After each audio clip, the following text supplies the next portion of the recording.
স্বাগতম সবাইকে। আজকে আমরা জানবো মার্কেট কম্পিটিশন নিয়ে। আপনি যখন ব্যবসা করছেন অবশ্যই আপনার কম্পিটিটরস থাকবে যারা একই রকম প্রোডাক্ট কিংবা সার্ভিস দিয়ে থাকে। আপনার কম্পিটিশন কারা এবং তারা কি করছে এই ব্যাপারে আপনাকে কিন্তু সবসময় খোঁজখবর রাখতে হবে।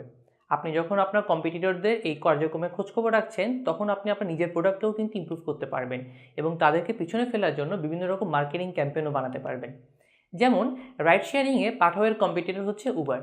উবার যখন গাড়ি শেয়ারিং শুরু করলো বাংলাদেশে, পাঠাও সেটা ফলো করলো। আবার পাঠাওকে দেখে উবারও কিন্তু বাইক শেয়ারিং চালু করলো। আপনি যদি কম্পিটিটরদের খোঁজ রাখেন তাহলে তাদের অ্যাক্টিভিটির সাথে যথাযথভাবে আপনি রেসপন্স করতে পারবেন।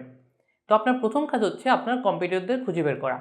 আপনার কম্পিটিটর কারা এবং তারা কেমন কম্পিটিটর এটা কিন্তু আপনাকে বুঝতে হবে।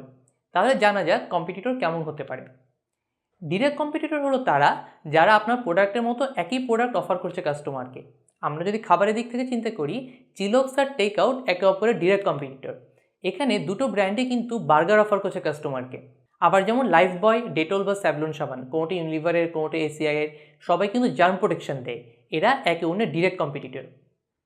আবার রুটি বানাতে আমরা আটা ব্যবহার করি। বিভিন্ন ব্র্যান্ডের আটাও আছে বাজারে, যেমন তীর, ফ্রেশ, বসুন্ধরা, এসিআই, ইফাত ইত্যাদি। কিন্তু কেউ চাইলে ফ্রোজেন আটা রুটি কিনতে পারে, যেগুলো কাজী ফার্মস অথবা গোল্ডেন হারভেস্ট হচ্ছে অফার করে। এরপর চুলায় ভেজে সে ফ্রোজেন আটা খেয়ে ফেলতে পারে, তার কিন্তু আর আটা কেনা লাগলো না। এখানে এই ফ্রোজেন ফ্রুট তাই প্যাকেট আটার ইনডিরেক্ট কম্পিটিটর।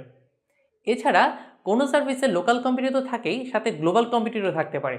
যেমন স্পোর্টস নিউজ রিডারের জন্য আমাদের প্যাভিলিয়নকে কম্পিট করতে হয় ক্রিকইনফো, ক্রিকবাজ, ইএসপিএন, স্কাই এসব গ্লোবাল ওয়েবসাইটের সাথে। এখন আপনার নিজের কম্পিটিটরদের সাথে আপনাকে তুলনা করতে হবে, তাদের মার্কেট অফারিং আর আপনার মধ্যে পার্থক্য বুঝতে হবে। তারা কোথায় কোথায় অ্যাডভান্টেজ পাচ্ছে এবং কেন পাচ্ছে সেই কারণগুলো খুঁজে বের করতে হবে। আপনার বিজনেসের এমন কোনো অ্যাডভান্টেজ কি আছে যা তাদের নেই সেটাও আপনাকে বের করতে হবে। যদি এরকম কোনো অ্যাডভান্টেজ থেকে থাকে তাহলে অবশ্যই তা ব্যবহার করে আপনাকে এগিয়ে যেতে হবে তারা টের পাওয়ার আগেই। সেই সাথে আপনাকে কম্পিটিটিভ এজও খুঁজে বের করতে হবে যেটা আপনার কম্পিটিটরদের নেই। মনে রাখবেন, brand image and reputation is the most difficult advantage to create and most difficult to recreate or copy.